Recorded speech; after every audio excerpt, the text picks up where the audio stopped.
Hello बच्चों, स्वागत है आपका इस पार्ट में चैप्टर 3 ड्रेनेज। तो चलिए शुरू करते हैं। ड्रेनेज, अगर हम टर्म ड्रेनेज की बात करें तो इसका मतलब होता है रिवर सिस्टम किसी एरिया का कैसा है, वही ड्रेनेज टर्म का मतलब है।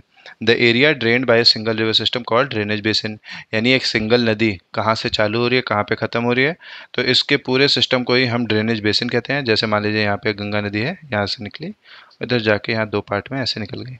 ठीक है, तो ये इनका क्या कहलाएगा, गंगा जी का ड्रेनेज बेसिन।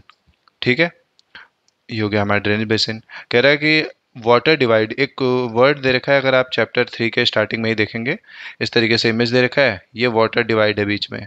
तो ये होता क्या है वो समझ लेते हैं। कह रहा है अगर हम क्लोजली ऑब्जर्व करें किसी मैप पे तो देखेंगे कि कोई अगर एलिवेटेड एरिया है, चाहे वो माउंटेन हो या फिर कोई अपलैंड क्यों ना हो, वो कई बार क्या करता है, सेपरेट कर देता है दो ड्रेनेज बेसिन को। और ऐसे ही अपलैंड को ही हम क्या कहते हैं, वाटर डिवाइड। इसको हम अपने इंडिया के केस में भी देखेंगे। जैसे कि ये वाला एरिया यहाँ पे वाटर डिवाइड का काम करता है, क्योंकि अगर हम देखें यहाँ हिमालय से नदियाँ निकली तो वो सीधा इधर कहीं निकल जानी चाहिए थे ऐसे। लेकिन ऐसा क्यों हो रहा है कि कोई नदी निकली लेकिन वो इस रास्ते में मुड़ गई, या फिर इस बीच वाले हिस्से से कोई नदी निकल रही है तो इस तरफ को निकल जा रही है। हाँ जी, समझ में आ रहा है। तो यहाँ पे कुछ ना कुछ तो ऐसा है कि जो यहाँ से नदियों को इधर भेज रहा है, इधर भेज रहा है, इधर भेज रहा है। ठीक है, और वहीं पे यहाँ की नदियाँ इस साइड को जा रही है। ठीक है, तो यही है वाटर डिवाइड, जो मतलब पानी को दो बार दो अलग अलग हिस्सों में कर दे रहा है। यानी जैसे यहाँ एग्जांपल दिखा है, नदी यहाँ से इधर आ गई और यहाँ से इधर। ठीक है, चलिए तो यहाँ स्टार्ट करते हैं। नीचे वहाँ एक टॉपिक में दे रखा है कि do you know the world largest drainage basin of the is of the Amazon river, यानी सबसे बड़ा अगर मतलब पानी का हम सिस्टम के रूप में बात करें कि कई सारी नदियाँ मिल रही हैं और बहुत सारा पानी है, तो इसीलिए लार्जेस्ट बोलते हैं।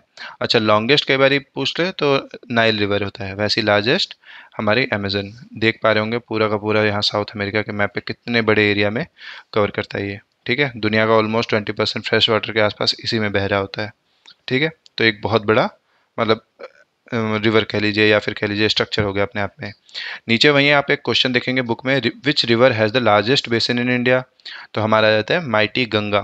यानी हमारी जो गंगा नदी है वो, जो यहाँ गंगोत्री कहीं से निकल रही है, हरिद्वार से होते हुए आगे बढ़ते हुए कानपुर, बनारस, पटना, ऐसे होते हुए आगे निकल जा रही है। ठीक है, तो यहाँ पे कुछ इन्फॉर्मेशन दे रखा है, अगर आपको लगता है याद करना है तो कीजिए, वरना कोई दिक्कत नहीं है। जैसे 50 करोड़ के आसपास लोग गंगा बेसिन के आसपास रहते हैं। ठीक है, देखिए 500 मिलियन करके लिखा हुआ है। बाकी 7,000 मीटर अब सी लेवल से निकलती है ये। यहाँ 2,500 किलोमीटर लिखा हुआ है, एक्चुअल में गंगा की लेंथ की बात आएगी तो 25-25 किलोमीटर याद रखना है। ठीक है, और सुंदरबन डेल्टा भी इसी के एंड में है। बाकी एक कह रहा है 11 स्टेट 17 मेजर ट्रिब्यूटरीज हैं जो कि गंगा में जुड़ती हैं। तो हम 17 तो नहीं, लेकिन हाँ 4-5 जरूर देखेंगे जो गंगा में मर्ज होती हैं। ठीक है, आगे बढ़ते हैं। ये हो गया कि लार्जेस्ट बेसिन इन इंडिया तो गंगा, और सबसे लंबी नदी भी हमारे देश की यही है। ड्रेनेज सिस्टम इन इंडिया, यानी हम अपने देश के केस में बात करें तो इंडियन रिवर्स को दो पार्ट में डिवाइड किया गया है। एक है हिमालयन रिवर, दूसरे पेनिनसुलर रिवर। पिछला चैप्टर भी आपको जब पढ़ाया था थोड़ा बहुत आइडिया दिया था। हिमालय जो यहाँ पे आर्क के स्ट्रक्चर में है, यानी जो नदियाँ यहाँ हिमालय से निकल रही हैं। दूसरा हमारे पेनिनसुलर रिवर्स, जो ये ट्राइंगल लैंडमास जो है हमारा, इसके आसपास से निकलने वाली रिवर्स। ठीक है, तो हम हमारे इंडिया के ड्रेनेज सिस्टम को दो पार्ट में समझेंगे। तो हिमालय रिवर की बात करते हैं। Himalaya river, most of the rivers are perennial. ये शुरू में ही एक वर्ड दे रखा है पेरेनियल करके, अगर आप बुक भी साथ के साथ खोलेंगे तो ज़्यादा अच्छा है। कि पेरेनियल, पेरेनियल का मतलब हिंदी में इसे हम 12 मासी कई बार बोल देते हैं, जो पूरे साल जिस नदी में पानी रहता हो। Receive water from rain as well as from melted snow, इस यही कारण है कि इन नदियों में पूरे साल पानी रहता है।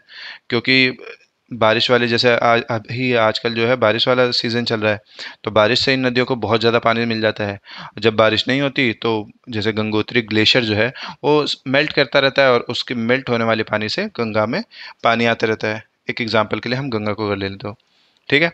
Long course from their source to sea, यानी हिमालय नदियों का अगर हम एग्जाम्पल उठाएं तो हिमालय से निकलने वाली लगभग सभी नदियां एक बहुत बड़ा लंबा रास्ता ट्रैवल करती हैं समुद्र तक पहुंचने के लिए। ठीक है, तो लॉन्ग कोर्स हो गया।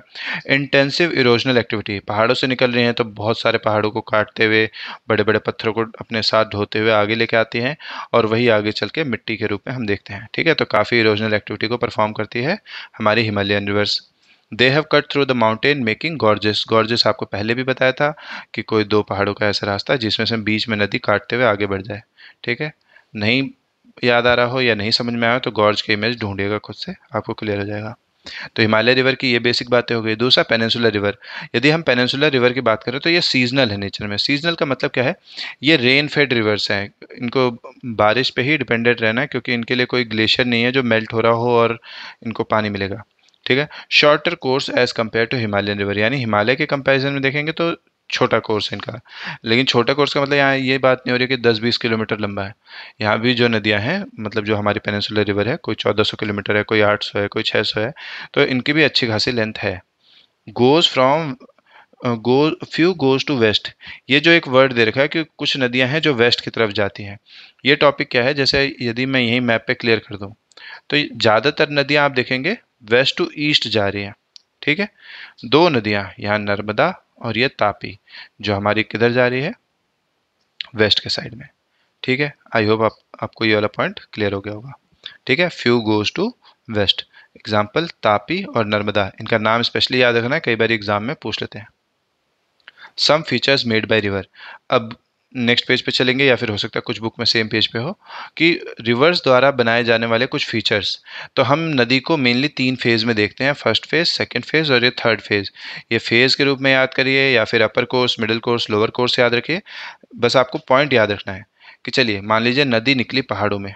ठीक है, तो जब नदी स्टार्टिंग में निकलती है तो वो स्ट्रेट आगे बढ़ते हुए, मतलब पहाड़ों के बीच में ट्रैवल करते हुए आगे बढ़ती है, इरोजनल एक्टिविटी करने की कोशिश करती है, बहुत सारे पहाड़ों को तोड़ती है। जैसी वो मिडिल कोर्स में आती है, मतलब थोड़ा सा लो लाइंग एरियाज में जैसे नदी आने लग जाती है, तो नदी जो पहला स्ट्रक्चर शो करती है वो है मियांड्रिंग, यानी नदी का इस तरीके से सांप की तरह मुड़ना। तो इसलिए विसर्प करके शायद ये हिंदी में टॉपिक है, मुझे एग्जैक्टली याद नहीं है। ठीक है, तो ये हो गया यहाँ पे इस तरीके से नदी का सांप की तरह मुड़ते हुए आगे बढ़ना। ठीक है, तो ये इसी को हम कहते हैं मिएंडर। ठीक है, टर्म याद रखिएगा। मिएंडरिंग होती क्यों है अभी मैं समझा देता हूँ। और थर्ड फेज में या लोअर कोर्स में देखेंगे तो ऑक्सबो लेक का बनना, ये मिएंडर वाले स्ट्रक्चर से ही ऑक्सबो लेक बनता है, जो यहाँ पे इस तरीके से मैंने एक इमेज लगाया कि देखिए नदी यहाँ से आगे निकल गई, कभी यहाँ पे नदी यही लहरा के यहाँ इस तरीके से निकलती होगी, कट के अब यहाँ पे क्या बन गया, ऑक्सबो लेक, हिंदी में से गोखुर झील बोलते हैं। ठीक है, अब ये ऐसा हो क्यों रहा है, नदी देखिए सीधा जा रही थी, लेकिन धीरे धीरे जैसे लो लाइंग एरियाज में आती है तो नदी धीरे धीरे इस तरीके से टर्न करना चालू करती है। तो होता क्या है, कई बार नदी जैसे यहाँ आगे बढ़ रही है तो नदी के अंदर भी चूहे, सांप, 10 तरीके के जीव रह रहे होते हैं, तो उनके कटाव से, और दूसरा नदी का जो फ्लो है, फ्लो आया टकराया इस नदी का फ्लो यहाँ से और ये आगे धक्का दे देगा पानी को, इधर को थोड़ा सा बेंड, तो ये बेंड होते होते नदी इस तरीके से बेंड होती चली जाती है। बेंड होते होते कई बार नदी इतनी ज़्यादा बेंड हो जाती है कि बीच में ये अपने आप को यहीं से कट ऑफ कर लेती है। कट ऑफ करने की वजह से नदी वापस इस रास्ते पर उतर जाता है और यहीं से बन जाता है आपका ऑक्सबो लेक। ठीक है, चलिए आई होप अब आपको ये वाला पॉइंट क्लियर रहेगा कि ऑक्सबो लेक बनता कैसे है। और ये नदी फाइनली आगे जाके डेल्टा फॉर्म करती है। डेल्टा मैंने पहले बताया था, ट्रायंगुलर लैंडमास फॉर्म हो जाता है।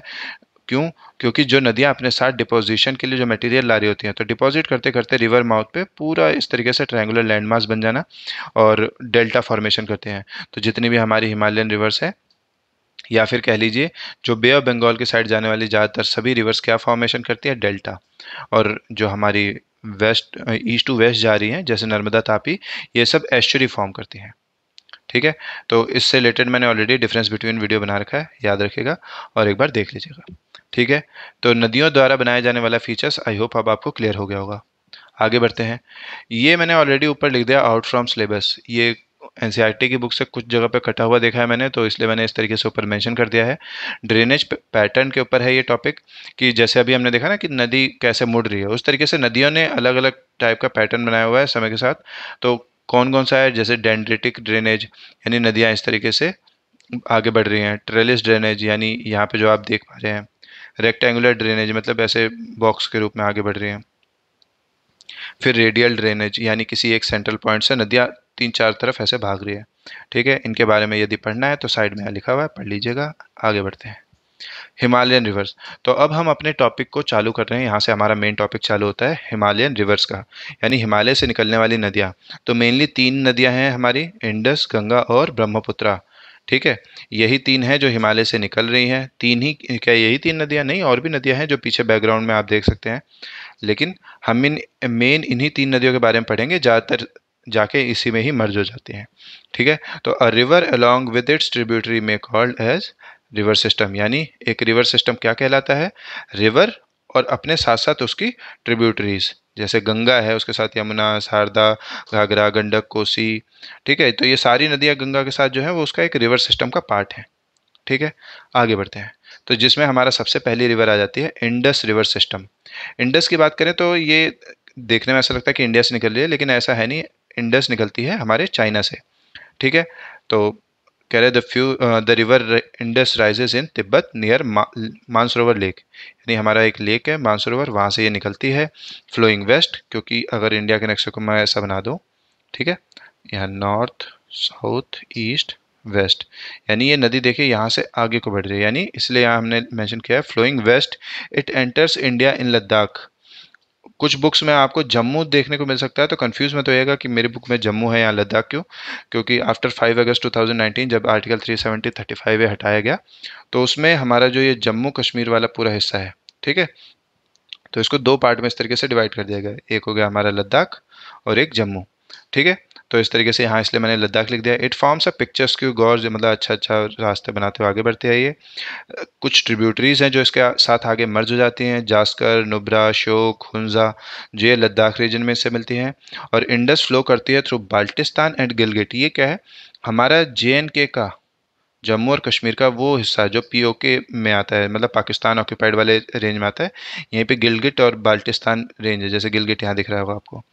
तो यहीं पे कई नदियां हैं जो यहाँ से मर्ज होती हैं और इसमें मर्ज भी होती रहती हैं। ठीक है, the Indus flow through Baltistan and Gilgit and emerges from mountains at अटोक।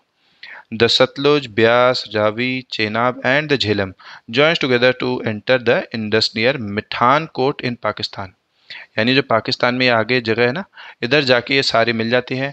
Pathan movie आई थी, पठान कोट, ऐसे याद रखिएगा, मिठान, मिठाई खाने गए थे पठान जी पाकिस्तान। ठीक है, तो मिठान कोट पाकिस्तान में ये सारी नदियाँ एक साथ मर्ज हो जाती हैं। पंज अब, लास्ट वाले चैप्टर में मैंने बताया भी था कि 5 नदियों का सिस्टम, तो 5 नदियों से मिलके बना है, इसलिए पंज अब मीन्स वाटर। तो ये सतलुज, ब्यास, रिवर, चेनाब और झेलम, ये पांचों आगे जाके मिल जाती हैं। ठीक है, जो सतलुज है इसमें वो पैरेलली आप देखेंगे यहीं से नीचे से निकलती है चाइना से और आगे बढ़ती है, और ऊपर से इंडस। बाकी सारी बीच वाली ज़्यादातर आपको कुछ इंडिया से ही निकलते हुए दिख जाएंगी। ठीक है, बाकी कुछ के बारे में हम डिटेल में इन फ्यूचर पढ़ लेंगे। आगे क्या कह रहा है? Beyond this the Indus flow southward eventually reaching the Arabian sea. अच्छा, कई बार एग्जाम में इससे रिलेटेड पूछता तो नहीं है, लेकिन हाँ, river flowing east to west में नाम देने को हम इंडस का भी दे सकते हैं, लेकिन हमारी नज़र में इंडस चला गई पाकिस्तान में। आगे जाके इंडस भी जाती है अरेबियन सी में ही, जैसे हम अभी बात कर रहे थे नर्मदा और तापी की, तो ये भी जाती है अरेबियन सी में। और इसका एक बहुत जेंटल स्लोप है, यहीं तक है कि मतलब पहाड़ी इलाकों में है, उसके बाद तो एक बहुत जेंटल स्लोप है, with a total length of 2900 kilometre. Book में 2900 है, गूगल पे आप चेक करेंगे तो 3180 किलोमीटर आपको मिलेगा इसका। ठीक है, तो ये हो गया हमारा इंडस। चाइना में इसको सिंगी खम्मन भी बोलते हैं शायद, मतलब लायंस माउथ। तो एक बार आप देख लीजिएगा। ठीक है, आगे बढ़ते हैं। अच्छा, यहाँ पे एक और टॉपिक है इंडस वाटर ट्रीटी का। इसके बारे में आप खुद गूगल इट करें और अच्छे जानकारी इकट्ठा करने की कोशिश करें। इंडस वाटर ट्रीटी साइन किया गया था 19 सितंबर 1960 को। इसमें वर्ल्ड बैंक को बीच में लाया गया था हमारे नेहरू चाचा जी द्वारा, कि मध्यस्थता कराएं कि जो हमारी ये नदियाँ हैं इनमें कौन पानी कितना यूज़ करेगा। पता नहीं कैसे इन्होंने ये डिवीज़न किया कि इंडिया केवल 20% टोटल वाटर यूज़ करेगा जो कैरी किया जाएगा इंडस रिवर सिस्टम द्वारा। अब कैसे किया वो यही जाने और उस टाइम के लोग। ठीक है, अभी हम आगे बढ़ते हैं। नेक्स्ट टॉपिक हमारा Ganga river system. One of the main है, और हम लाइफ लाइन भी बोलते हैं क्योंकि इसके किनारे बहुत शहर बसे हुए हैं, और गंगा को हमारे यहाँ पे माता भी बोला जाता है। ठीक है, तो चलिए गंगा से देखते हैं, गंगा जी से रिलेटेड देखते हैं। Head water of Ganga called Bhagirathi, यानी अगर मेन हम इस रिवर का पार्ट देखें तो भागीरथी है, is fed by Gangotri glacier and joined by Alaknanda at Devprayag in Uttarakhand. ये देवप्रयाग की फोटो है जो हमारे उत्तराखंड में जगह है। ये फ़ोटो मैंने किसी के ऑनलाइन निकाला था, एग्जैक्ट मुझे समझ नहीं आया कहाँ किन का है, इसलिए मैंने मेंशन नहीं किया है। तो जिसका भी अगर किसी को दिक्कत हो तो बता देगा। ठीक है, आगे बढ़ते हैं। तो एक्चुअल में गंगा क्या छोटा सा ऐसे टॉपिक है? नहीं, यहाँ पे मैं इसको जूम कर दे रहा हूँ जिससे आप देख लीजिए कि कैसे बद्रीनाथ, केदारनाथ, गंगोत्री, यमुनोत्री ये सब आपने सुना होगा। ठीक है, तो बद्रीनाथ से यहाँ से आगे एक रिवर मेन हमारी अलकनंदा निकलती है। इसमें सबसे पहले धौली गंगा मिलती है विष्णु प्रयाग में। नंद प्रयाग में आगे जाके हमें नंदाकिनी मर्ज होते हुए दिखते हैं यहाँ पे। जैसी कर्ण प्रयाग में आप देखेंगे तो पिंडर गंगा एक नदी आती है, वो मिलती है। रुद्र प्रयाग में जो केदारनाथ से निकलने वाली मंदाकिनी रिवर है वो मिलती है। एट द मेन आके देव प्रयाग में भागीरथी रिवर जो कि गंगोत्री से निकलती है वो आके मिलती है। ठीक है, तो इस तरीके से आप समझ जाएंगे। बाकी यमुनोत्री जो यमुना रिवर है, ये आगे जाके हमारी जो कि हम प्रयाग बोलते हैं एक तरीके से, जो जिसका पहले नाम इलाहाबाद था, तो वहाँ पे जाके आप मिलते हैं। ठीक है, प्रयागराज इलाहाबाद में। क्लियर? तो वही जो यहाँ पे लिखा है ना कि Bhagirathi is the Fed by Gangotri glacier, तो वही यहाँ पे हो गया गंगोत्री वाला। ठीक है, at Haridwar the Ganga emerges from the mountains on to the plain. यानी यदि आप कभी घूमने गए होंगे हर की पौड़ी वगैरह, तो वहाँ से आप देखेंगे कि पहाड़ी एरिया वहाँ से धीरे धीरे खत्म हो रहा होता है। तो हरिद्वार वहाँ से प्लेन एरिया में एंटर कर, मतलब गंगा नदी वहाँ से प्लेन एरिया में एंटर कर जाती है। और यहाँ से इसके बाद इसका फ्लो थोड़ा धीरे धीरे आप देखेंगे, धीरे धीरे गंगा आगे बढ़ती रहती है। ठीक है, तो यहाँ आगे बढ़ते हैं। Ganga is joined by many tributaries from the Himalaya, a few of them being major river such as Yamuna, Ghaghara, Gandak, Kosi. ये सभी नदियाँ मतलब काफ़ी बड़ा पानी होता है इनमें। देखने के लिए अगर आप मैप पे देखेंगे आपको छोटा लगेगा, लेकिन सामने जाएंगे देखेंगे बहुत लंबी चौड़ी नदियाँ ये। The river Yamuna rises from Yamunotri glacier, जो ऊपर है आपको दिखाया था।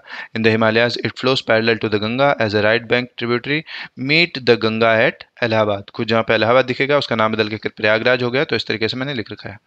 The Ghaghara, Gandak, Kosi rise in the Nepal Himalaya. अभी हम मैप पे देख लेंगे कहीं पे कैसे वो नेपाल हिमालय से ये सारी नदियाँ निकलती हैं। They are the rivers which flood part of the northern plain every year causing wide spread damage to life property but enriching the soil of the extensive agricultural land।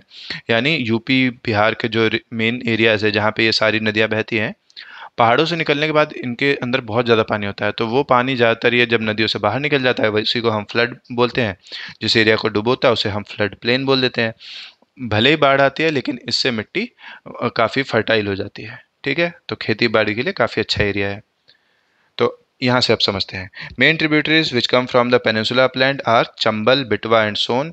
जो हमारे अगर हम नीचे वाले एरियाज देखे निकलने वाली कौन से हैं, these rise from semi arid area have, इनका शॉर्टर कोर्स है, ज़्यादा पानी इनमें होता नहीं है। और enlarge with some water from right and left bank tributary Ganga flows eastward till Farakka. अब ये क्या है बैकग्राउंड में ही, इसलिए मैंने एक मैप लगा रखा है, शायद दिखे नहीं इतना क्लियर। यहाँ पे हमारी गंगा नदी आगे आती है, वेस्ट बंगाल में एंटर करने से पहले फरक्का करके एक डैम मतलब बैराग है, बैराज या बैराग बोले, वहाँ से नदी आगे मुड़ जाती है जिसको आप दूसरे नाम से जानते हैं हुगली। तो वहाँ से ये नदी का पानी डाइवर्ट कर दिया जाता है, हुगली रिवर जो बन जाती है, और वहाँ से वो आगे बढ़ जाती है पद्मा बन के। ठीक है, जो आगे जाके हमारी ऊपर से आने वाली जमुना, जिसे हम ब्रह्मपुत्र को हम जमुना नाम से जानते हैं बांग्लादेश में, वहाँ से ये दोनों आगे मिलती हैं और यहाँ से आगे बन जाती है मेघना। और इस तरीके से आगे जाके पूरा सुंदरबन डेल्टा बनाया जाता है इन नदियों द्वारा मिलके। ठीक है, तो ये हो गया कि flow eastward till Farakka in West Bengal. This is the northern most point of the Ganga delta. Ganga का सबसे नॉर्दर्न मोस्ट पॉइंट यही है, यहाँ से नदी बढ़ जाती है, यानी भागीरथी से लेके हुगली। अ distributary flow southward through deltaic plane in the bay of Bengal. The main stream flows southward to Bangladesh and joined bye Brahmaputra. Further down stream जाके मेघना नाम से जाने जाते हैं ये। This mighty reverse with water from the Ganga and the Brahmaputra flows in to Bay of Bengal. Delta form by these river known as Sundarban delta. Sundarban delta क्यों? अब चलिए सुंदरबन डेल्टा पे जाएं इस टॉपिक पे, इससे पहले हम समझते हैं नदी के कुछ कोर्स को। कोर्स मतलब रास्ता। तो अभी आपने ये एक देख लिया भागीरथी, इधर से ये अलकनंदा है, यहाँ पे आपको मिल गई है देवप्रयाग में। इसी के पैरेलल में आप देख रहे हैं, पैरेलली क्यों बोला गया था कि देखिए बिल्कुल समान अंतर दूरी बना के ये दोनों नदियाँ आगे बढ़ रही हैं, और यहाँ पे आके जो हमारा प्रयागराज है इलाहाबाद पॉइंट, यहाँ पे ये नदियाँ मिल जाती हैं। लेकिन यमुना अकेले नहीं आती, यमुना के अंदर चंबल नदी है जो यहाँ पे आ रही है। चंबल के अंदर भी काफ़ी नदियाँ हैं जो इस तरीके से मिल रही हैं। यहाँ पे बिटवा हो गई, ये सोन हो गई, यहाँ पे भी कुछ रिवर्स हैं जो इस तरीके से इससे जुड़ते हैं। ठीक है। ऊपर ये शारदा, मैंने आपको बताया था शारदा एक्चुअल में यही है जो काली रिवर से भी नाम से जाना जाता है। ठीक है, शारदा हो गई। यहाँ से आने वाली ये घाघरा नदी। ठीक है, घग्गर नहीं घाघरा, मैंने बताया था लास्ट क्लास, यहाँ पे घाघरा, घग्गर करके रिवर है, ये घाघरा है। घाघरा यहाँ आगे बढ़ती है तो गंगा में ये आगे जाके घाघरा मिल जा रही है। यहाँ ऊपर से आने वाली गंडक, फिर इधर से कोसी। कोसी को मैंने बताया था सौरव बिहार बोलते हैं क्योंकि बिहार में काफ़ी बाढ़ लाती है। तो एक्चुअल में जो ये पॉइंट है जो यहाँ पे आप देख रहे हैं, यहीं पे आपका फरक्का जगह है जहाँ पे फरक्का बैराग है, जहाँ से ये गंगा दो पार्ट में बढ़ जाती है। एक जो बांग्लादेश में एंटर कर जा रही है और दूसरा जो बंगाल में इस तरीके से बहते हुए आगे बढ़ जा रही है। ठीक है, जो हमारे हावड़ा ब्रिज है जिस हुगली रिवर के ऊपर, तो वही हुगली रिवर यहाँ पे ये हुगली रिवर है जिसमें मैंने आपको बताया था यहाँ पे दामोदर रिवर आके मर्ज होता है। ठीक है, ये हो गई हमारी गंगा की सारा ट्रिब्यूटरी डिस्ट्रीब्यूटरी जो भी बोल लीजिए आप, इस तरीके से आपकी वो सारी नदियाँ जो पानी उनको डिस्ट्रीब्यूट मतलब देती हैं। और गंगा इस तरीके से एक बहुत बड़ी माइटी रिवर के रूप में आगे बढ़ती है जिसके किनारे अभी हमने देखा कि लगभग लगभग 50 करोड़ के आसपास की आबादी है जो इसके ओवरऑल हम आसपास देखें। ठीक है, आगे बढ़ते हैं। अच्छा, सुंदरबन डेल्टा, अभी आपने एक वर्ड सुना सुंदरबन डेल्टा, तो सुंदरबन डेल्टा का जो नाम है वहाँ पे पाए जाने वाले सुंदरी पेड़ की वजह से पड़ा। ठीक है, सुंदरी पेड़ कौन से हैं? जो यहाँ नीचे आप इमेज में ये देख रहे हैं यही सुंदरी पेड़ है, और यही सारा ये सुंदरी पेड़ का ही बना हुआ एरिया है सुंदरबन डेल्टा। ठीक है, which grow well in marshland. It is world largest and fastest growing delta, और रॉयल बंगाल टाइगर के लिए भी जो हमारे यहाँ पे है, तो उसका ये घर है एक तरीके से। ठीक है, तो ये बात याद रखिएगा कि मतलब सुंदरबन डेल्टा नाम क्यों निकल के आया, क्योंकि वहाँ पाए जाने वाले पेड़ की वजह से। पेड़ कौन से? सुंदरी। ठीक है, याद नहीं रख पाया तो गाना आया था हाय मेरी परम सुंदरी सुंदरी करके, जो गाना आया था उससे याद रखिएगा सुंदरी। तो सुंदरी से सुंदरबन डेल्टा। ठीक है, आगे बढ़ते हैं। अच्छा, गंगा की लेंथ की बात करते हैं। गंगा लगभग 2500 किलोमीटर लंबी है। यहाँ मैंने ब्रैकेट में 2500 चढ़ा दिया, 25-25 एक्चुअल में 25-25 इस तरीके से लिख लीजिएगा। 25-25 किलोमीटर लंबी है। अम्बाला से ये कहीं ना कहीं एक वाटर डिवाइड डेवलप हो जाता है। अम्बाला के इस वाले एरिया में ये वाटर डिवाइड है एक तरीके से, जिसकी वजह से गंगा और यमुना इधर की तरफ मर्ज हो जाती मतलब मुड़ जाती हैं। ठीक है, तो वाटर डिवाइड है जिसकी वजह से Indus and Ganga river system अलग अलग है। प्लेन फ्रॉम अम्बाला से अगर हम देखें, अम्बाला से लेकर सुंदरबन डेल्टा तक अगर हम देखें इस नदी को, तो ये लगभग 1800 किलोमीटर तक का रास्ता तय करती है। लेकिन हार्डली 300 मीटर का डिप है, यानी अगर मैं साइड वाइज देखूं तो नदी सिर्फ 300 मीटर का डिप ले रही है। ठीक है, यानी 1800 किलोमीटर ट्रैवल करने के बाद नदी इस हाइट को और इस हाइट से ऐसे माइनस करते हैं तो 300 मीटर का डिप ले रही है। यानी बात करें तो 1 मीटर नदी गहरी होती है हर 6 किलोमीटर ट्रैवल करने के बाद। ठीक है, बाकी ये नदी काफ़ी ज़्यादा मियांडरिंग करती है। मियांडरी अभी बता दिया था, विसर्प, नदी का सांप की तरह मुड़ते मुड़ते आगे बढ़ना। ठीक है, अब हम बात करते हैं ब्रह्मपुत्र रिवर सिस्टम की। ब्रह्मपुत्र की बात करें तो ब्रह्मपुत्र राइजेज नियर तिब्बत इन मानसरोवर लेक। मानसरोवर के ईस्ट साइड में शायद बुखारचू ग्लेशियर है, एग्जैक्टली मुझे कंफर्म नहीं है, तो वहाँ से निकलती है। एक बार आप खुद भी चेक करिएगा। Very close to the sources of Indus and Sutlej, यानी इंडस और सतलुज जहाँ से निकल रहे हैं वहीं से ये भी निकलती है। It is slightly longer than Indus, यानी इंडस से थोड़ी सी लंबी है। Most of its course lies outside India. Outside India क्यों बोल रहा है? क्योंकि तिब्बत वाले रेंज में ही ज़्यादातर ये ट्रैवल करती है, इंडिया में एंट्री मारती है और एक शॉर्टर डिस्टेंस ट्रैवल करने के बाद फिर ये एंटर कर जाती है Bangladesh and then to Bay of Bengal. So it flows eastward parallel to the Himalaya on reaching to the Namcha Barwa। नामचा Barwa एक पहाड़ी है, अभी देख लेंगे, जिसकी हाइट याद रखना 7757 मीटर है। वहाँ से नदी यू टर्न लेती है, इंटर करती है इंडिया में अरुणाचल प्रदेश में थ्रू अ गॉर्ज। गॉर्ज पहले बताया कि पहाड़ी के बीच का एक कटा हुआ रास्ता। ठीक है, यहाँ पे इस नदी को हम दिहांग के नाम से जानते हैं। आगे चल के इसमें दिबांग, लोहित और कई नदियाँ मिलती हैं, जिससे आगे चल के इस नदी का नाम ब्रह्मपुत्रा पड़ जाता है। ठीक है, अच्छा एक और चीज़, सांगपो नाम से भी जानते हैं इसको तिब्बत में, और जमुना नाम से जानते हैं बांग्लादेश में। जैसे दिल्ली में मैंने ज़्यादातर लोगों को देखा है यमुना रिवर को कई बार जमुना जमुना बोल देते हैं, जमुना जी। ठीक है, जमुना एक्चुअल में बांग्लादेश में बहने वाली हमारी इस ब्रह्मपुत्र का नाम है, और तिब्बत वाले रीजन में इसको यारलुंग नाम से भी जानते हैं। ठीक है, यारलुंग सांगपो। ठीक है, तो यारलुंग सांगपो या फिर सांगपो जो भी आप याद रख सके, नाम याद रखिएगा, ब्रह्मपुत्र नदी का नाम है। तो ये हो गया हमारा नदी का स्ट्रक्चर। तो ये हो गए हमारे यहाँ से जो नदी निकल रही है तिब्बत में। तिब्बत में ये धीरे धीरे आगे बढ़ते हैं यहाँ तक। यहीं पे ये पहाड़ी है, जो ये जगह मैंने ऐसे मार्क कर रखा है, वहीं पे ये पहाड़ी है। और ये जो पीछे आप पहाड़ी देख रहे हैं यही वो पहाड़ी है आपकी नामचा बरवा। नामचा बरवा, जिसकी हाइट हमने अभी देखी 7757 मीटर। ठीक है, हाइट याद रखिएगा, एग्जाम में कई बार पूछता है। ठीक है, 7757 मीटर, ये हो गया टोटल डिस्टेंस, मतलब ये हो गया टोटल हाइट इस पहाड़ी की जो इस फोटो में आपको दिखाई गई है। क्लियर, मैं इसको हटा रहा हूँ। और यारलंग सांगपो आगे बढ़ती है तो यहाँ से दिहांग, फिर आगे इसमें लोहित मिलती है, लोहित दिबांग, फिर ये नदी आगे बढ़ती है हमारी, और इस जगह पे पहुंचने के बाद धुबरी शायद जगह है, यहाँ से ये एंट्री कर जाती है हमारे बांग्लादेश में, जहाँ पे इसका नाम जमुना पड़ जाता है। और अभी हमने देखा था कि फरक्का से गंगा यहाँ आगे बढ़ती है जिसका नाम पद्मा होता है, और ये दोनों आगे बढ़ते हैं तो एक रिवर है बराक रिवर, यही आगे चल के यहाँ पे सूरमा ये सब मेघना बनते हैं, मेघना यहाँ से इसका नाम मेघना हो जाता है। और ये पूरा का पूरा यहाँ बनता है हमारा सुंदरबन डेल्टा। यहाँ पे हमारी कवर हो गई है इंडस, गंगा और ब्रह्मपुत्रा। तो इन तीनों से रिलेटेड चीज़ों को याद रखने की कोशिश कीजिएगा, इनके ट्रिब्यूटरी डिस्ट्रीब्यूटरी जो भी आपको ध्यान में रहे सभी चीज़ें याद रखनी है। जैसे यहाँ पे हमने बात किया कि सुंदरबन डेल्टा कैसे बनना है, क्यों उसका नाम सुंदरबन है, ये सभी चीज़ें। ठीक है, तो चलिए आगे बढ़ते हैं। अब हमारा टॉपिक आ जाता है पेनिनसुलर रिवर, हिमालयन रिवर हो गए हमारी। पेनिनसुलर रिवर में क्या कह रहा है, मेजर रिवर जो पेनिनसुला की हैं वो है महानदी, गोदावरी, कृष्णा, कावेरी। ठीक है, ये ईस्टवर्ड फ्लो करती हैं, ड्रेन करती हैं बे ऑफ बंगाल में। इनकी खास बात यही है कि डेल्टा बनाती हैं, और डेल्टा वर्सेस एस्चुरी जरूर आपको याद रखना है क्योंकि एग्जाम में पूछा जाता है। ठीक है, they are numerous small stream flowing west of the western Ghat, यानी जो नदियाँ वेस्ट की तरफ जाती हैं, कई छोटी नदियाँ, उनको आगे मैं आपको बता दूंगा अभी। Narmada and Tapi are the only long rivers which flow west and make estuary. ठीक है, the drainage basin of the peninsular river are comparatively small in size, यानी यदि हम पेनिनसुलर रिवर्स का ड्रेनेज बेसिन देखें तो वो बहुत स्मॉल है, मतलब कंपैरिजन में, वैसे नहीं कि बिल्कुल छोटी छोटी नदियाँ। ठीक है, चलिए आगे बढ़ते हैं। तो ये है हमारी नदियाँ जो कि मतलब बे ऑफ बंगाल की तरफ जा रही हैं, और एक अरेबियन सी इधर। ठीक है, वेस्ट की बात हो रही है तो जैसे कि नर्मदा और तापी। बाकी जो नदियाँ हम पढ़ने वाले हैं, महानदी, ये हो गई गोदावरी, कृष्णा, कावेरी। ठीक है, आगे बढ़ते हैं। नर्मदा बेसिन, नर्मदा की बात करें तो ये नर्मदा नदी की फ़ोटो है, ये अमरकंटक हिल से निकलती है मध्य प्रदेश में। ये फ्लो करती है toward west in a rift valley, Hindi में इसे भ्रंश घाटिया बोला जाता है।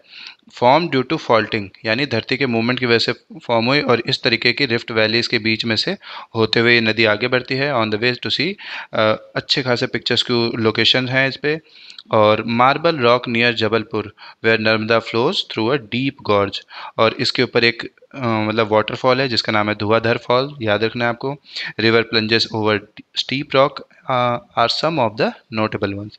तो ये सब इतना याद रखने की जरूरत नहीं है, एक फॉल का नाम याद रखेगा कि धुआंधर फॉल है इस पे, और मार्बल रॉक, ये सब भी याद रखने की जरूरत नहीं है। कहाँ से मतलब राइज करती है, अमरकंटक हिल, ये याद रखना है मध्य प्रदेश में। ठीक है, all the tributaries of the Narmada, मतलब नर्मदा का अगर आप रास्ता देखेंगे तो ज़्यादातर नदियाँ इसमें ऐसे 90 डिग्री पे ऐड होती हैं। ठीक है, तो वही आगे मेंशन कर रखा है। और Narmada basin cover part of Madhya Pradesh and Gujarat. Length की बात करें तो 1312 किलोमीटर की लंबी ये नदी है। ठीक है, तापी नदी की बात करें तो तापी, और कई जगह पे आपको ताप्ती के नाम से भी जानने को मिलेगा, तो कंफ्यूज नहीं करना कि ताप्ती कौन से है। तापी और ताप्ती सेम है। ये सतपुरा रेंज से निकलती है in the Betul district of Madhya Pradesh. It also flows in a rift valley, यानी ये भी रिफ्ट वैली में बहती है। दोनों नदियों में ये चीज़ याद रखना है, रिफ्ट वैली में बहती हैं। ठीक है, parallel to the Narmada, it is much shorter in length में, यानी नर्मदा से कंपेरिजन में ये छोटा है। 724 किलोमीटर की इसकी टोटल लेंथ है। और ये आपकी इमेज है यहाँ पे ताप्ती की, या फिर तापी नदी। ठीक है, आगे बढ़ते हैं। गोदावरी बेसिन की बात करते हैं। गोदावरी नदी, गोदावरी लार्जेस्ट पेनिनसुला रिवर है, यानी यदि हम पेनिनसुला भाग में अगर हम नदी देखें तो जो गोदावरी है वो साउथ की सबसे लंबी नदियों में से एक है।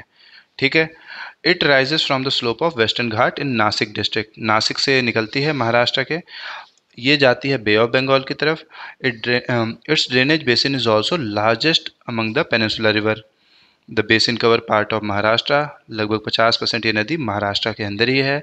मध्य प्रदेश, उड़ीसा और आंध्र प्रदेश में आगे बढ़ती है। Godavari join by number of tributary जैसे कि पूर्णा, वर्धा, प्राणहिता, मांजरा, वैनगंगा, पेनगंगा। अब ये नाम जरूर आपको याद रखने हैं जो इसकी ट्रिब्यूटरीज हैं। ठीक है, जो लास्ट 3 ट्रिब्यूटरी हैं जो कि मांजरा, वैनगंगा और पेनगंगा, ये बहुत बड़ी बड़ी नदियाँ हैं। बिकॉज ऑफ इट्स लेंथ इसको हम दक्षिण गंगा के नाम से भी जानते हैं। जैसे हमारे जो नॉर्थर्न एरिया में अगर हम देखें तो नॉर्थ की सबसे लंबी नदी है हमारी गंगा, और वो काफ़ी लाइफलाइन भी है। उसी तरीके से साउथ में, सदर्न साइड में, साउथ में तो एग्जैक्ट नहीं है, सेंट्रल के पास पड़ती है, तो साउथ साइड में गोदावरी जो है पड़ती है, तो हमारे कंपेरिजन में नॉर्थ से, तो इसके लिए इसको दक्षिण गंगा भी बोला जाता है। ठीक है, तो इस नदी में आपको इसके ट्रिब्यूटरी याद रखनी है, दक्षिण गंगा टर्म याद रखना है, नासिक डिस्ट्रिक्ट और महाराष्ट्र, ये चीज़ें याद रखनी है। लेंथ की बात करें 1500 किलोमीटर आपके बुक में है, लेकिन एक्चुअल में 1465 इसकी एक्चुअल लेंथ है। महानदी बेसिन की बात करते हैं। महानदी महानदी राइज करती है हाईलैंड ऑफ छत्तीसगढ़, ये फ्लो करती है through Odisha, reach the bay of Bengal, और ये अपना ड्रेनेज बेसिन शेयर करती है महाराष्ट्र, छत्तीसगढ़, झारखंड और ओडिशा से। इसकी लेंथ की बात करें बुक में आपका 860 है, एक्चुअल में 900 किलोमीटर है, और ये हीराकुड डैम है जो इस नदी के ऊपर बना हुआ है। काफ़ी बड़ा इसका एनकैशमेंट एरिया है, इसके बारे में जितना जानकारी इकट्ठा कर सकें देखने की कोशिश कीजिएगा। ठीक है, आगे बढ़ते हैं। कृष्णा बेसिन, कृष्णा की बात करें, यहाँ देखिए लगता है, हाँ इमेज वही लगी रह गई। ठीक है, कृष्णा निकलती है हमारी महाबलेश्वर से। Krishna flow about 1400 kilometre and reaches bay of Bengal, ये बे ऑफ बंगाल पहुँचती है। तुंगभद्रा, कोयना, घाट प्रभा, इसके अलावा मालप्रभा, मूसी, भीमा, ये सब इसकी ट्रिब्यूटरीज हैं। Its drainage basin is shared by Maharashtra, Karnataka and Andhra Pradesh. आगे बढ़ते हैं, कावेरी बेसिन की बात करते हैं। Kaveri rise from Brahmagiri range of the western Ghat, और ये भी बे ऑफ बंगाल की तरफ जाती है, साउथ ऑफ कडलोर इन तमिलनाडु। इसकी मेन ट्रिब्यूटरी है अमरावती, भवानी, हेमवती, काबिनी, ये सब नाम याद रखना है आपको। और इसका ड्रेनेज पार्ट पड़ता है कर्नाटका में, केरला में और तमिलनाडु में। लेंथ की बात करें 760 बुक में है, एक्चुअल में 800 किलोमीटर के करीब है। अच्छा, यहाँ पे आ जाता है एक डू यू नो करके फैक्ट, बुक में भी दिया हुआ है, सेम मैंने थोड़ा सा अलग से इमेजेस लगा दिया है। कह रहा है river Kaveri make the second biggest waterfall in India, जिसको हम शिव समुद्रम वाटरफॉल बोलते हैं। ठीक है, एग्जाम में अगर आ जाए शिव समुद्रम वाटरफॉल कहाँ है, तो कावेरी रिवर पे। इस पे हाइड्रो इलेक्ट्रिक पावर जनरेट किया जाता है इस फॉल पे, और इसी की बिजली को भेजा जाता है केजीएफ में। जो आपने केजीएफ मूवी देखी है उसका एक्चुअल फुल फॉर्म है कोलार गोल्ड फील्ड। ठीक है, और इमेज ये यहाँ पे इसलिए लगाया है क्योंकि आफ्टर इंडिपेंडेंस ये दोबारा रीस्टार्ट होने जा रहा है, ऐसा सुनने में है। अब देखिए कब तक रीस्टार्ट होता है, और एस्टिमेट किया जा रहा है कि लगभग 750 किलो सोना हर साल यहाँ से निकल पाएगा, जिसकी वजह से जो हमारा इम्पोर्ट है वो थोड़ा सा कम होगा गोल्ड का। ठीक है, आगे बढ़ते हैं। अच्छा, आ जाए कि सबसे टॉप मोस्ट, मतलब जैसे हमने अभी देखा कि जो ये शिव समुद्र वाटरफॉल है वो सेकंड नंबर पे आता है, तो फर्स्ट नंबर वाला आ जाए तो हाईएस्ट वाटरफॉल वो है कुंचिकल फॉल। एक्चुअल में एक रिवर है जिसका नाम है वराही। ठीक है, वराही रिवर पे है ये, और शिमोगा डिस्ट्रिक्ट ऑफ कर्नाटका में।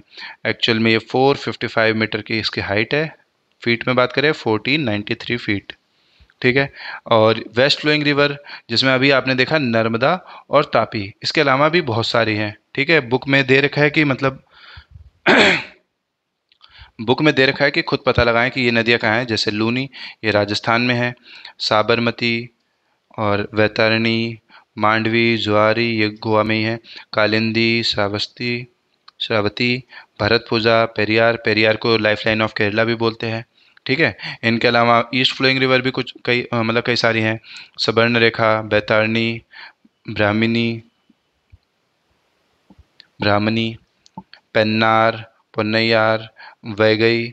ठीक है, तो ऐसे कई और भी नदियां हैं जो बुक में इतना डिटेल में नहीं दिया गया है। ठीक है, क्लास 9th के अकॉर्डिंग ये बुक में सारा टॉपिक है, तो इसलिए बहुत ज़्यादा भी नहीं दिया है। हाँ, लेकिन जो मेन मेन रिवर्स हैं उनको ज़रूर मेंशन किया गया है बुक में।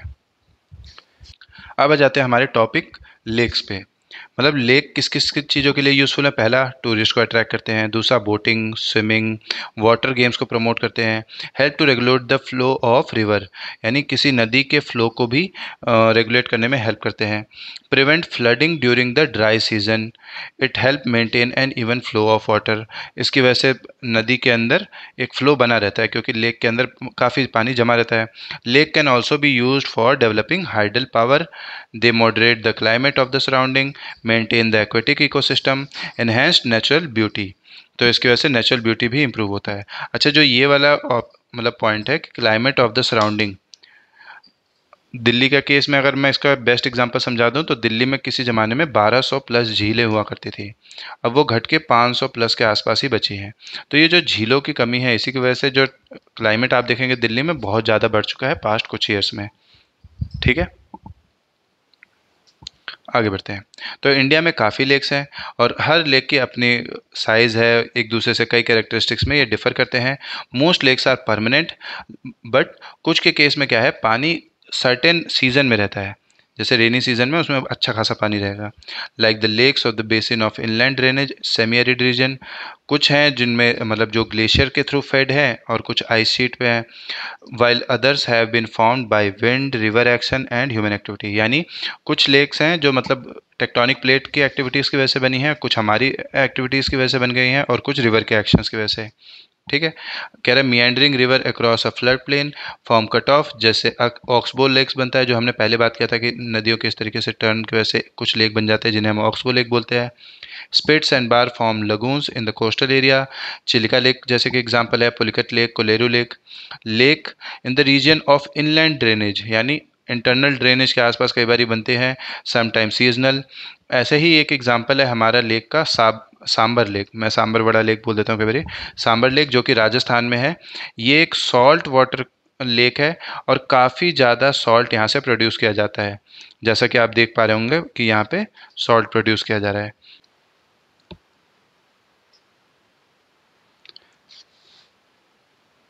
ज़्यादातर जो फ्रेश वाटर लेक हैं वो आपको हिमालयन रीजन में देखने को मिलेंगी और वो ग्लेशियल ओरिजिन से हैं मेनली। मतलब कहने का मतलब क्या है कि उनके अंदर जो भी पानी आपको ज़्यादातर देखने को मिलेगा वो स्नो मेल्ट वाला होगा। वुलर लेक ऐसा ही एक एग्जांपल है जो कि एक टेक्टोनिक प्लेट एक्टिविटी से बना हुआ है। वुलर लेक जम्मू कश्मीर में है और ये इंडिया का लार्जेस्ट फ्रेश वाटर लेक है। इतना बस आपको यहाँ से याद रखना है। इनके अलावा दल लेक, भीमताल, नैनीताल, लोकटक, बारापानी, ये सब कुछ इंपॉर्टेंट फ्रेश वाटर लेक भी हैं। अच्छा, लेक ज़रूरी नहीं है कि सिर्फ इसी तरीके से बनी हो टेक्टोनिक एक्टिविटी से। कुछ नेचुरल लेक ऐसी हैं जो डैमिंग की वजह से भी बन जाती है। डैमिंग मतलब नदी के ऊपर यदि जैसे ये बांध बनाया गया है, तो भाखड़ा नंगल प्रोजेक्ट, ये जो आप देख पा रहे हैं सामने, वही है। और ये गुरु गोविंद सागर, ये जो पीछे आपको ये पूरा का पूरा यहाँ लेक दिख रहा है, ये इतना नहीं है, और भी पीछे की तरफ इधर भी फैला हुआ है और दूसरी तरफ भी। ठीक है, इसकी इमेजेस देखिएगा, काफ़ी अच्छा है ये। और आगे बढ़ते हैं। इसके अलावा मैं आपको एक और लेक के बारे में बता देता हूँ जो थोड़ा और यूनिक केस लगेगा आपको। लोनार, लोनार लेक, ये आपका महाराष्ट्र में है। ये मेटेओराइट की वजह से फॉर्म हुआ है। मतलब कहीं से मेटेओराइट आया आसमान से उड़ता हुआ और उसके गिरने से जो गड्ढा पैदा हुआ वो एक लेक का रूप ले गया, तो वो लोनार लेक है। इसके बारे में आप देखने की कोशिश कीजिएगा। ठीक है, अब आ जाते हैं यहाँ पे। एग्ज़ाम में ज़्यादातर मतलब इस चैप्टर में अगर कोई टॉपिक देते हैं तो वो लेक का ही टॉपिक रहता है। ठीक है, 9th क्लास के पॉइंट से मैं बता रहा हूँ। तो ये हो गया वुलर लेक यहाँ पर। इसके अलावा सांबर लेक, गोविंद सागर यहाँ पे आपको देखने को मिल रहा है जो मैंने अभी आपको फ़ोटो में दिखाया। इसके अलावा गोविंद बल्लभ पंत सागर। इसके अलावा चिल्का लेक, यहाँ कोने में अलग से एक गड्ढा सा बना हुआ है तो आपको ज़्यादा आसानी होगी। कोल्लेरू लेक, पुलिकट लेक, और वैसे होने को तो यहाँ निज़ाम सागर, नागार्जुन सागर, तुंगभद्रा पे है। इसके अलावा ये लिगोमाकी रिजर्वायर करके है, कृष्ण सागर रिजर्वायर है, वेम्बनाड लेक है। वेम्बनाड लेक बहुत बड़ी है और अच्छा भी है देखने में। तो ये सारे कुछ और भी लेक हैं, लेकिन इनमें से अगर मैं मेनली बोलूँ तो आपको Wular lake, Sambhar lake, Chilika lake, Kolleru lake और पुलिकत, ये 5 जरूर याद रखना है। बहुत सारे स्कूलों में मैंने इन्हीं 5 को पूछते हुए भी देखा है। ठीक है, आगे बढ़ते हैं। अच्छा, लेक्स कई बार इतने बड़े एक्सटेंड पे हो जाते हैं कि उनको सी बोला जाता है। एग्जांपल कैस्पियन सी जो यहाँ पर देख रहे हैं, डेड सी और अरल सी। तीनों के बारे में थोड़ा बहुत देख लेते हैं। कैस्पियन सी आप देखेंगे बहुत बड़ा सी है, मतलब मैप पे आप चेक करने की कोशिश कीजिएगा। डेड सी, डेड सी में ये महिला की ऐसी फ़ोटो क्यों लगाई है मैंने, क्योंकि डेड सी एक खारा पानी वाला झील है और इतना ज़्यादा खारा पानी है, या कह लीजिए इतना ज़्यादा उसकी डेंसिटी है कि अगर आपको फ्लो मतलब तैरना नहीं भी आता तो आप उसमें आराम से ऐसे अपने आप ही ऑटोमेटिक तैरते हुए पाएंगे खुद को। ठीक है, और डेड सी याद रखिएगा, घूमने जाना चाहें तो घूम के आइए।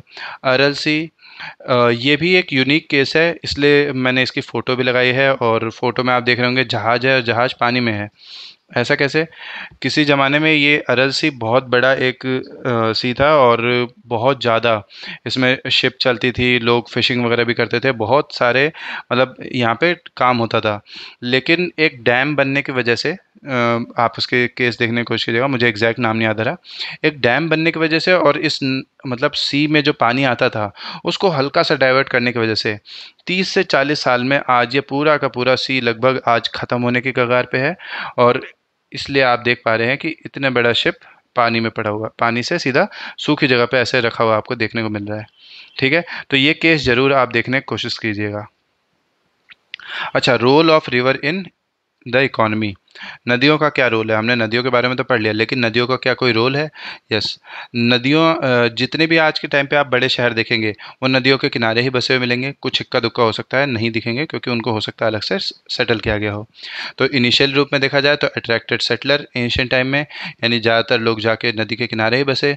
ऐसा क्यों? क्योंकि नदी से ही पानी पीने को मिल गया, उससे खाना खेती बाड़ी करने के लिए हो गया, और भी बाकी सभी चीज़ों में। ठीक है, तो यूजेस ऑफ रिवर में irrigation, navigation, hydro power generation जो रिसेंट टाइम के हिसाब से है, ये सब कुछ काम होते हैं। और लाइवलीहुड का बहुत बड़ा साधन है। क्यों? क्योंकि इंडिया जैसा एक बहुत बड़ा देश, जहाँ पे बहुत बड़ी आबादी है जो हमारी एग्रीकल्चर में इन्वॉल्व है। ठीक है, रिवर पॉल्यूशन की बात कर लें। हमारे यहाँ पे एक यूनिक केस है हमारे देश में, हम नदी को माँ भी बोलते हैं, पूजा भी करते हैं, लेकिन उसे साथ के साथ गंदा भी कर रहे होते हैं। ठीक है, तो चाहे हमारे डोमेस्टिक यूज़ में हो, म्यूनसिपल हो, इंडस्ट्रियल हो, हम बहुत सारा पानी को यूज़ करते हैं नदी से निकाल के। लेकिन गलती हमारी कहाँ है कि हम उस पानी को छोड़ने से पहले ट्रीट नहीं करते, यानी अनट्रीटेड सीवेज को हम कई बार डायरेक्टली उसी नदी में बहा देते हैं, और वो नाले के थ्रू होते होते नदी में जाता है, और वो पूरी की पूरी नदी गंदी हो जाती है। जैसे दुनिया की सबसे गंदी नदियों में से एक यमुना रिवर दिल्ली में आपको बहती हुई दिख जाएगी। ठीक है, तो तरीका यही है कि पानी का सीवेज ट्रीटमेंट किया जाए। तो SWTP आप सर्च करेंगे, सीवेज वाटर ट्रीटमेंट प्लांट, इनको सेटअप किया जाना चाहिए बड़े लेवल पे। रिवर पोल्यूशन अपने आप हम कंट्रोल कर सकते हैं। ठीक है, यहाँ पे गंगा नदी से रिलेटेड दे रखा है कि अगर नॉर्मल लेवल पे गंगा के अंदर कोई मतलब गंदगी छोड़ी जाए तो अगले 20 किलोमीटर में अपने आप वो उसमें अपने समा लेती है और वो ख़त्म हो जाता है। लेकिन बढ़ती हुई अर्बनाइजेशन और इंडस्ट्रियलाइजेशन की वजह से नदी के अंदर इतना नहीं है कि वो सारे गंदगी को अपने अंदर ही समाते ही रहे। ठीक है, थैंक यू। ये टॉपिक यहाँ हमारा ख़त्म होते हुए, जो भी डाउट हो इससे रिलेटेड आप ज़रूर, कमेंट सेक्शन खुला हुआ है तो वहाँ पे कमेंट कीजिएगा। ठीक है, लोनार लेक की इमेज अगर देख सकते हैं तो देखने की कोशिश कीजिएगा। और कुछ इम्पोर्टेंट जो मुझे लगता हो, हम्म, सभी नदियों के रास्ता तो नहीं, लेकिन हाँ एटलीस्ट उनका नाम याद रखने की कोशिश करना है। और नदियों की लेंथ, किस नदी को हम किसी और नाम से जानते हैं, जैसे गोदावरी के लिए स्पेशली कि दक्षिण गंगा के नाम से जाने जाती है। और नर्मदा और तापी से रिलेटेड आपको बस ये याद रखना है कि रिफ्ट वैली में बहती है और वेस्ट की तरफ जाती है। इनके अलावा यहाँ तो ऐसा कुछ नहीं है बाकी। हाँ, गंगा, इंडस और ब्रह्मपुत्रा के केस में इनके ट्रिब्यूटरीज, इनकी लेंथ कहाँ से निकलती है, कहाँ को जाती है, और हम्म, सुंदरबन डेल्टा से रिलेटेड, यदि आप ये टॉपिक इंडस वाटर ट्रीटी अगर इसके बारे में अलग से जानकारी इकट्ठा कर सकें तो करने की कोशिश कीजिएगा। देखिएगा कि ये लोग कौन है। ठीक है, इनको तो आप पहचान रहे होंगे, लेकिन इन दोनों लोग के बारे में जानकारी इकट्ठा कीजिए। बाकी ये टॉपिक तो देखिए ख़त्म है, तो इसका कोई केस ही नहीं है। और हाँ, ये अपर कोर्स, मिडिल केस कोर्स और लोअर कोर्स, इन तीनों में समझने की कोशिश कीजिएगा कि नदियों के अलग अलग फीचर कब कहाँ कैसे फॉर्म होते हैं, या फिर इसे फर्स्ट फेज़, सेकंड फेज़ और थर्ड या फिर लास्ट फेज़, इस तरीके से भी कई जगह पे मेंशन किया जाता है। तो इसके बारे में भी आप अच्छे से देखने की कोशिश कीजिएगा। ठीक है, चलिए दोस्तों, बाय बाय।